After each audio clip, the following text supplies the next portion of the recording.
একটি প্রশ্ন আপনার কাছে রাখছি, সেটা হলো পিপি নিয়োগের ব্যাপারটা একেবারেই দলীয় লোকজন, এখান থেকে বেরিয়ে আসার কি কোনো রাস্তা আছে? এখানে একটা ব্যাপার আছে, দেখেন পিপি বলতে আমরা কি বোঝাচ্ছি, যে রাষ্ট্রের আইনজীবী ওনারা। সো যে দল ক্ষমতায় থাকবে কিছু দূর তো সেই দলের লোকজন হওয়াটাই স্বাভাবিক, কিন্তু যাদেরকে পিপি নিয়োগ করা হচ্ছে তারা যদি ওনাদের অ্যাডভোকেট, আমরা যখন হই অ্যাডভোকেটের সনদটা যখন পাই, আমাদের তো কিছু এথিক্যাল গাইডলাইন্স ফলো করতে হয়, কোড অফ কন্ডাক্ট একটা আছে যেটা ফলো করতে হয়, সেটা মেনে যদি ওনারা ওনাদের দায়িত্ব পালন করে তাহলে তো এ ব্যাপারে কোনো সমস্যা হওয়ার কথা না। আরেক জায়গায় দলীয় হোক, দলের লোক হোক, কোনো সংকট নেই।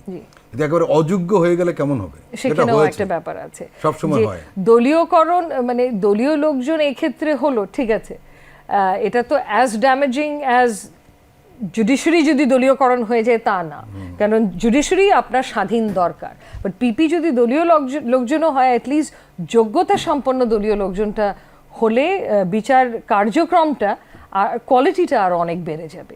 কারণ আমরা অ্যাডভোকেট হিসেবে আমরা তো we are officers of the court বলা হয় আমাদেরকে, যে আমরা কোর্টকে সহায়তা করার জন্য, সাহায্য করার জন্য আছি। হ্যাঁ, আমরা আমাদের ক্লায়েন্টকেও রিপ্রেজেন্ট করছি, কিন্তু we are also officers of the court. So আমাদের কোড অফ কন্ডাক্ট ভুলে গিয়ে যদি আমরা আমাদের দায়িত্ব পালন করতে পারি না, সো ওদিকে তাকাতে হবে। আমাদের লয়ার্সদের, চিফ প্রসিকিউটরসদের এথিক্যাল ট্রেনিং অত্যন্ত প্রয়োজনীয় এ ব্যাপারে।